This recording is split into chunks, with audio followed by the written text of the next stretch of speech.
Bapak, Ibu, dan Saudara yang dikasihi Tuhan, hari ini kita berjumpa lagi di dalam Sapari, Sapaan Rohani Immanuel, Selasa 12 Juni 2024. Sapari hari ini dengan judul Strategi Hidup Penjual Susu. Firman Tuhan diambil dari 1 Korintus 9 ayat yang ke-26, demikian. Sebab itu aku tidak berlari tanpa tujuan, dan aku bukan petinju yang sembarangan saja memukul. Jika ada seseorang yang menyampaikan tujuan hidupnya, selain yang utama ia juga menyampaikan yang penting, yang lainnya juga dia akan menyampaikan, misalnya untuk menyehatkan masyarakat. Itu adalah sebagian dari tujuan yang hendak dicapai. Tentu kita membayangkan bahwa penyampaian tujuan seperti itu biasanya adalah seorang dokter, paramedis, atau calon dokter. Tetapi ternyata tidak. Tujuan hidup yang seperti itu, sekalipun tidak detail tertulis, justru diungkap oleh seorang penjual susu keliling. Saya mengenal seorang penjual susu yang membawa satu tempat susu aluminium sekitar 20 liter yang digendongnya, serta tas yang dibawa berisi singkong rebus, utri, dan berbagai makanan khas dari desa supaya dibeli orang-orang yang dilewatinya. Penjual susu tersebut pagi-pagi sekali sudah berangkat dari Boyolali, tempat tinggalnya. Dia naik bis dan menjajakan di wilayah Solo sebelah timur.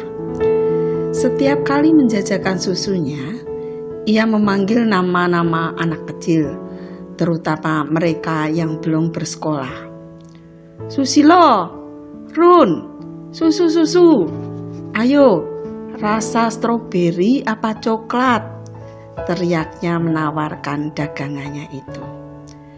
Kemudian ia mengambil dingklik dan tidak lama kemudian anak-anak mengelilinginya dengan membawa uang seharga yang akan dibelinya. Tentu hal yang dilakukan ini akan membantu para orang tua untuk tidak terlalu repot membelikan konsumsi sehat bagi anak-anaknya. Selain sehat, juga harganya tidak mahal. Sangat ramah di kantong kami.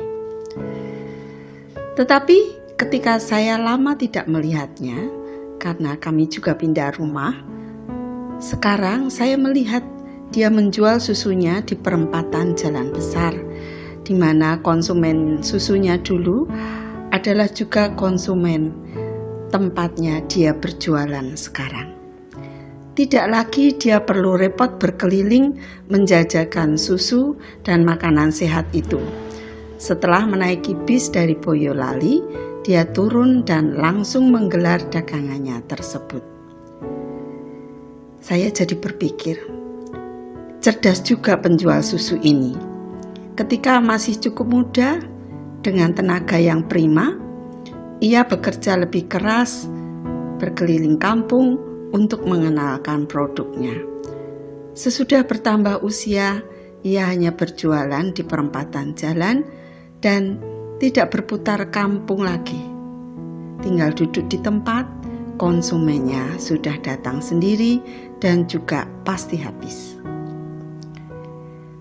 Firman Tuhan hari ini mengingatkan kepada kita betapa pentingnya seseorang mempunyai strategi hidup. Bagaikan petinju yang tidak saja sembarangan memukul. Artinya bahwa hidup dan pilihan-pilihan hidup terutama hari ini harus dilakukan dengan tepat. Seperti penjual susu di atas, ia telah tekun menjalani profesinya dan mencari strategi pemasaran yang tepat. Sehingga di saat sumber daya, dalam hal ini kesehatannya, tidak terlalu prima, ia tetap mempunyai konsumen yang justru balik untuk mencarinya. Bapak, Ibu, dan Saudara yang dikasihi Tuhan, Sebagai seorang Kristen, kita adalah pengikut Kristus yang seharusnya percaya dan mempunyai tujuan hidup yang benar. Visi misi kita jelas dan tertata dengan baik. Sebagai contoh, cita-cita dan langkah untuk mencapai cita-cita tersebut. Sama seperti yang Kristus lakukan, yaitu kedatangan Yesus Kristus ke dunia untuk mewujudkan rencana Allah, menyelamatkan isi dunia, bahkan mati di kayu salib untuk menebus dosa-dosa manusia. Itu semua sudah dinubuatkan para nabi sebelumnya. Dan itu adalah sesuai dengan visi Allah dan misi dikerjakan oleh Yesus Kristus. Demikian pula kita, pengikut Kristus, juga tidak memukul sembarangan saja yang akan hanya menjadi bahan tertawaan orang lain. Tetapi ia mempunyai perencanaan, strategi, melakukan teknik dan trik tertentu untuk memenangkan pertandingan. Oleh karena itu, ia menyediakan waktunya untuk berlatih dengan tekun, sehingga kemenangan itu akan bisa diraihnya. Sejak dari muda dan remaja, hal itu harus dilakukan. Jika tidak, ia hanya melakukan hal-hal yang tidak punya kontribusi dalam pencapaian tujuan hidup.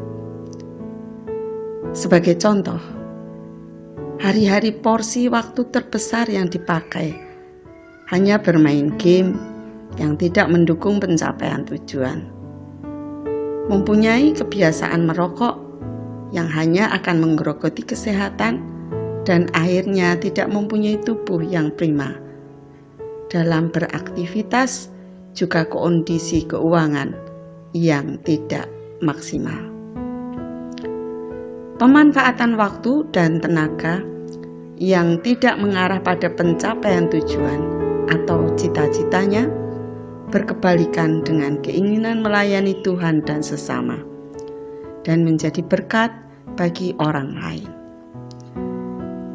Karena kesehatan akan terus-menerus tergerus.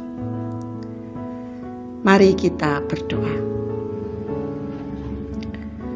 Bapa di surga, kami bersyukur hari ini kami diingatkan firman Tuhan yang berbicara kepada kami semua, agar kami belajar menghargai waktu pemberian Tuhan, baik kami yang sudah bekerja maupun yang masih sekolah atau kuliah.